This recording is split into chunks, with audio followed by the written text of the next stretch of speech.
Selamat pagi Bapak Ibu dan saudara yang kasih Tuhan. Mari kita memulai hari kita dengan membaca firman Tuhan di kitab Yesaya pasal 14. Sebab Tuhan akan menyayangi Yakub dan akan memilih Israel sekali lagi dan akan membiarkan mereka tinggal di tanah mereka. Maka orang asing akan menggabungkan diri kepada mereka dan akan berpadu dengan kaum keturunan Yakub. Bangsa-bangsa lain akan mengantar Israel pulang ke tempatnya. Lalu kaum Israel akan memiliki bangsa-bangsa itu di tanah Tuhan sebagai hamba-hamba lelaki dan hamba-hamba perempuan. Demikianlah mereka akan menawan orang-orang yang menawan mereka dan akan berkuasa atas para penindas mereka. Maka pada hari Tuhan mengakhiri kesakitan dan kegelisahanmu dan kerja paksa yang berat yang dipaksakan kepadamu, maka engkau akan memperdengarkan ejekan ini kepada Raja Babel dan berkata, "Wah, sudah berakhir si penindas, sudah berakhir orang lalim. Tuhan telah mematahkan tongkat orang-orang fasik, gada orang-orang yang memerintah, yang memukul bangsa-bangsa dengan gemas, dengan pukulan yang tidak putus-putusnya, yang menginjak-injak bangsa-bangsa dalam murka dengan tiada henti-hentinya. Segenap bumi sudah aman dan tentram, orang bergembira dan dengan bersorak-sorai. Juga pohon-pohon sanobar dan pohon-pohon aras di Libanon bersuka cita karena kejatuhanmu, katanya. Dari sejak engkau rebah terbaring, tidak ada lagi orang yang naik untuk menebang kami. Dunia orang mati yang di bawah gemetar untuk menyongsong kedatanganmu. Dijagakannya arwah-arwah bagimu, yaitu semua bekas pemimpin di bumi, semua bekas raja bangsa-bangsa dibangunkannya dari tahta mereka. Sekaliannya mereka mulai berbicara dan berkata kepadamu, engkau juga telah menjadi lemah seperti kami, sudah menjadi sama seperti kami. Ke dunia orang mati sudah diturunkan kemegahanmu dan bunyi gambus-gambusmu. Ulat-ulat dibentangkan sebagai lapik tidurmu dan cacing-cacing sebagai selimutmu. Wah, engkau sudah jatuh dari langit, hai bintang timur putra fajar. Engkau sudah dipecahkan dan jatuh ke bumi, hai yang mengalahkan bangsa-bangsa. Engkau yang tadinya berkata dalam hatimu, aku hendak naik ke langit, aku hendak mendirikan tahtaku mengatasi bintang-bintang Allah, dan aku hendak duduk di atas bukit pertemuan jauh di sebelah utara. Aku hendak naik mengatasi ketinggian awan-awan, hendak menyamai yang maha tinggi. Sebaliknya, ke dalam dunia orang mati engkau diturunkan, ke tempat yang paling dalam di liang kubur. Orang-orang yang melihat engkau akan memperhatikan dan mengamat-amati engkau, katanya, inikah dia yang telah membuat bumi gemetar dan yang telah membuat kerajaan-kerajaan bergoncang, yang telah membuat dunia seperti padang gurun dan menghancurkan kota-kotanya, yang tidak melepaskan orang-orangnya yang terkurung pulang ke rumah? Semua bekas raja bangsa-bangsa berbaring dalam kemuliaan, masing-masing dalam rumah kuburnya.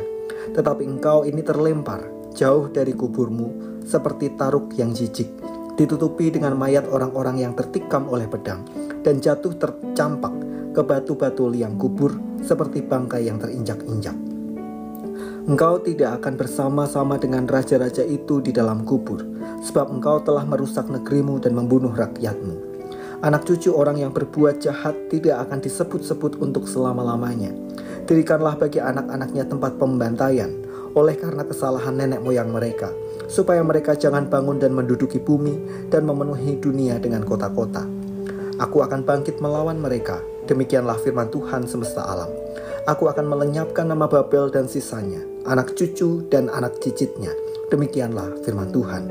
Aku akan membuat Babel menjadi milik landak dan menjadi air rawa-rawa, dan kota itu akan kusapu bersih dan kupunahkan. Demikianlah firman Tuhan semesta alam. Tuhan semesta alam telah bersumpah firman-Nya, sesungguhnya seperti yang kumaksud demikianlah akan terjadi, dan seperti yang kurancang demikianlah akan terlaksana. Aku akan membinasakan orang Asyur dalam negeriku, dan menginjak-injak mereka di atas gunungku. Kuk yang diletakkan mereka atas umatku akan terbuang, dan demikian juga beban yang ditimpakan mereka atas bahunya. Itulah rancangan yang telah dibuat mengenai seluruh bumi, dan itulah tangan yang teracung terhadap bangsa-bangsa.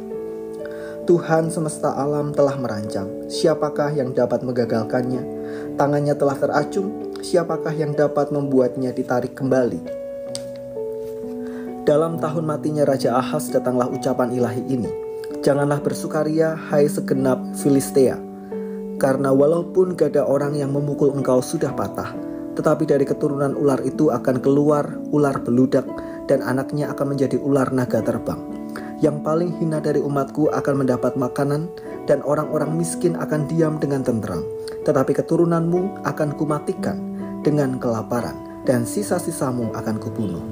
Merataplah hai pintu gerbang, berteriaklah hai kota, gemetarlah hai segenap Filistea. Sebab di sebelah utara sudah mengepul asap perang, dan barisan musuh maju tanpa ada yang mundur. Dan apakah jawab yang akan diberi kepada utusan-utusan bangsa itu? Tuhan yang meletakkan dasar Sion, dan di sanalah orang-orang yang sengsara dari umatnya mendapat perlindungan. Roda akan berputar.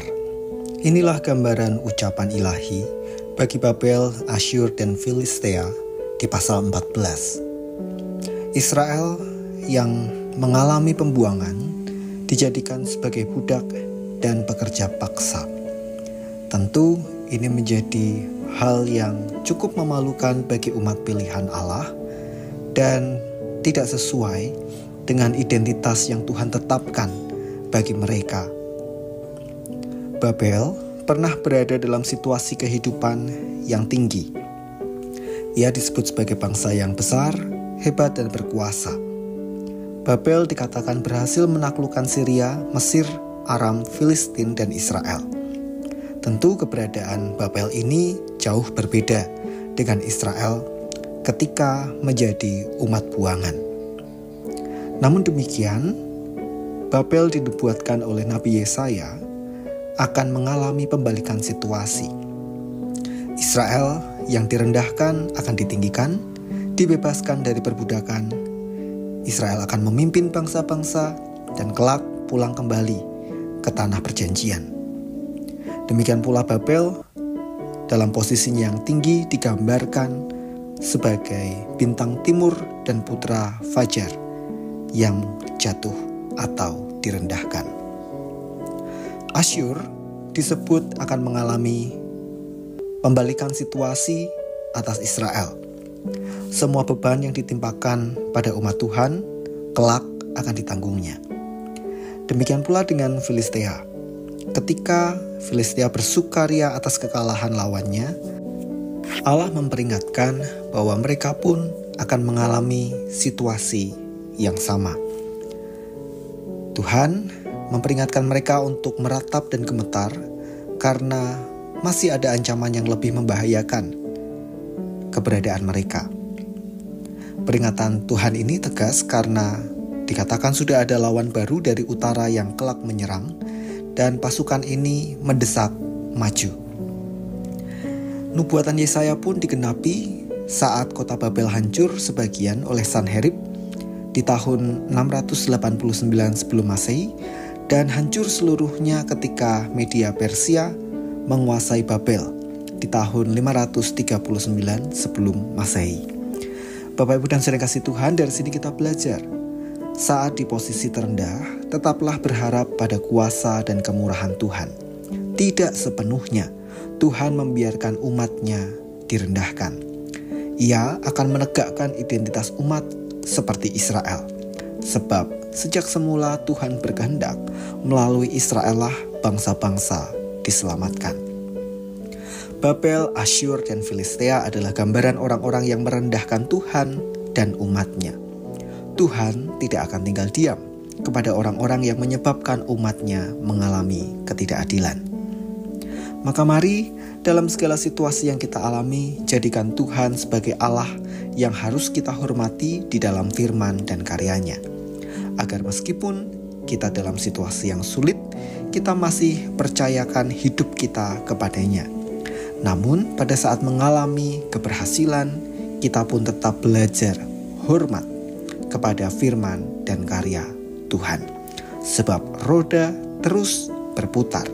Ada kalanya kita di puncak tertinggi, tetapi ada kalanya pula Tuhan mengizinkan kita ada di titik yang paling rendah. Mari kita berdoa.